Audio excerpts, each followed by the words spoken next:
그러면 1억 8천만 원에 1억 5천만 원이라고 하면 한 3억 3천만 원 정도 자산을 번 셈이 됩니다. 근데 만약에 서울에 그대로 있었다고 했을 때는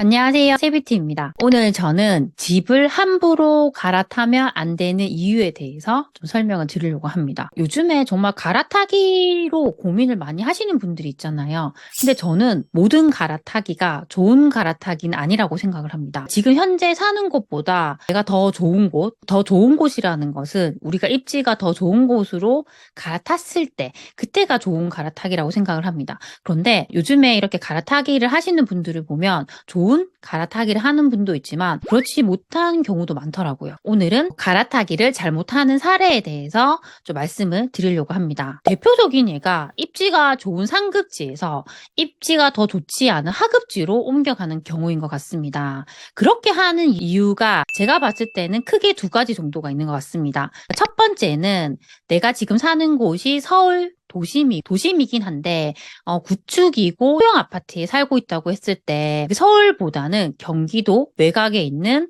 숲세권에 평수가 넓은 신축 아파트가 있다고 하면 그런 쪽으로 갈아타기를 하는 분들도 있더라고요. 좀 더 내가 주거의 만족도를 위해서 이렇게 갈아타기를 하는 건데 그런 개인적인 만족도가 더 중요하다면 어쩔 수 없지만 이 자산의 측면에서 봤을 때는 저는 좋은 갈아타기는 아니라고 생각을 합니다. 두 번째로 잘못 갈아타는 경우는 내가 지금 살고 있는 집이 있는데 요즘처럼 부동산 침체기가 왔을 때 내 집값이 여기서 더 떨어질까봐 겁이 나서 그냥 집을 먼저 팔아버리는 거예요. 팔아버리고 다른 집을 사두는 것이 아니라 그냥 그 돈을 가지고 있는 거예요. 저는 이 갈아타기가 제일 좋지 않은 갈아타기라 생각을 합니다. 왜냐하면 부동산이라는 것이 계속 하락만 하는 건 아니에요. 결국엔 다시 반등하는 시점이 올 것인데 그때 내가 집이라도 한 채 있어야지 반등을 할 때 다른 자산들도 오를 때 내 집이 오르는 기회도 우리가 맛볼 수가 있잖아요. 그런데 내 집 자체가 없어 버리면 그냥 그런 기회를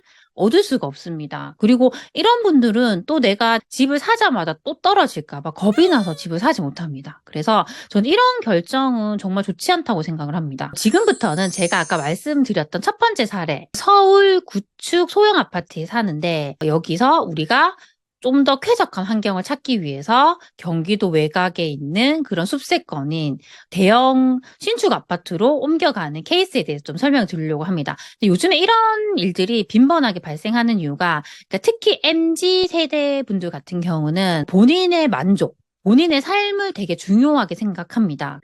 내가 도심에 살면서 직장이 올인하기보다는 내가 살고 싶은 곳, 좀 더 쾌적한 곳에서 좀 살고 싶어 하는 니즈가 강한 것 같아요. 직장에서 내가 이렇게 찌들려 살기보다는 내가 공기라도 좀 더 좋은 곳에서 내가 매일매일 산을 좀 볼 수 있는 좀 그런 곳에 살고 싶어 하는 그런 니즈가 있는 것 같습니다. 제가 예시를 들기 위해서 이런 케이스를 한번 가지고 와봤습니다. 이 아파트는 서울의 한 중간 입지 정도 되는 구축 아파트인데요. 연차가 20년 차 정도 된 34평 아파트입니다. 현재 가격이 9억 정도에 나와 있습니다. 이 아파트 같은 경우는 2016년도에 4억 6천만 원 하던 것이 최근에 8억 8천만 원에 거래가 됐습니다. 그렇게 본다면 4억 2천만 원 정도 상승을 했습니다. 지금 우리가 집값이 계속 떨어진다 하지만 떨어진다 하더라도 우리가 언제 이 아파트를 샀느냐에 따라서 달라져요. 그러니까 아까 우리가 봤던 것처럼 만약에 내가 이 아파트를 2016년도에 샀다고 하면 서울의 아파트가 떨어졌다 하더라도 나의 자산은 4억 2천만 원 정도 오른 셈이 됩니다. 근데 만약에 우리가 이 아파트를 팔고 경기도 외곽에 있는 숲세권 아파트로 옮겼을 때의 자산 격차가 어떻게 되는지 제가 한번 보여드리려고 합니다. 용인시에 있는 외곽에 있는 숲세권 아파트를 예시로 한번 가지고 와봤습니다.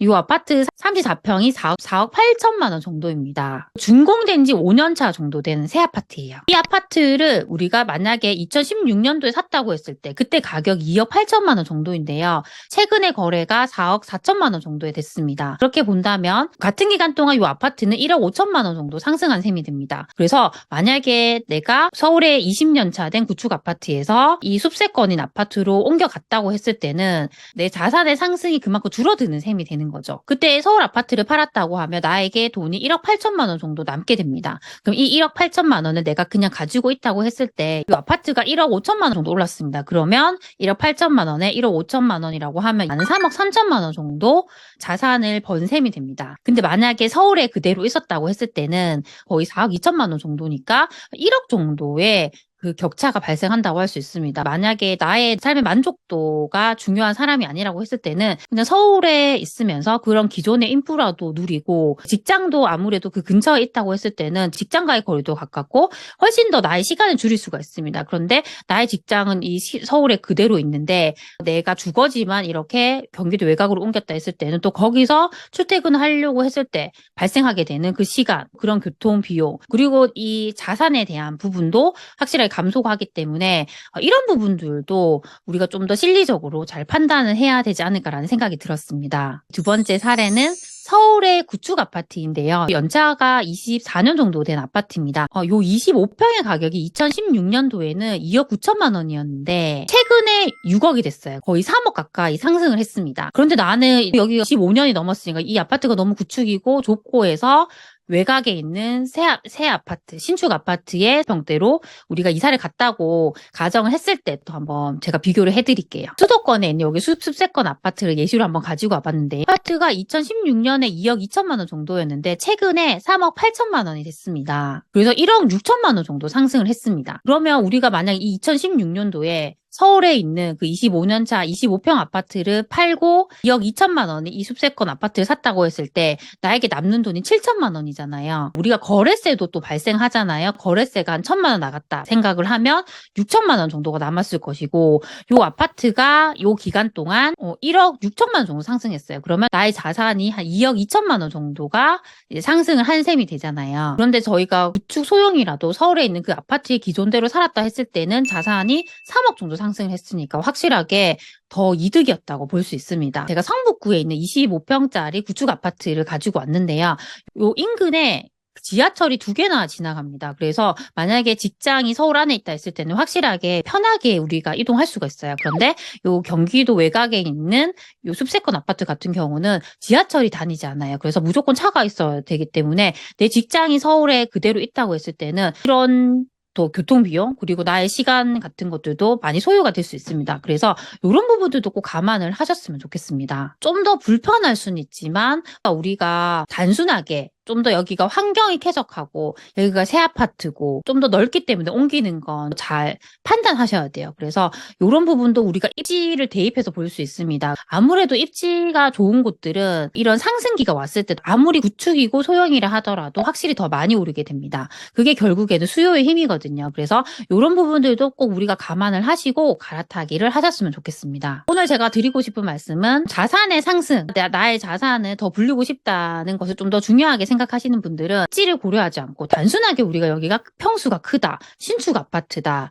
숲세권이다 이런 거에 흔들리지 마셨으면 좋겠습니다. 그래서 항상 그 입지를 좀 더 중요하게 생각을 하시면 우리가 갈아타기를 잘 못해서 내 자산이 줄어드는 그런 일은 없을 거라 생각을 합니다. 그래서 오늘 제가 말씀드린 것들이 우리 소치님들에게 조금이라도 도움이 되셨으면 좋겠습니다. 그럼 우리 다음 시간에 만나요. 안녕.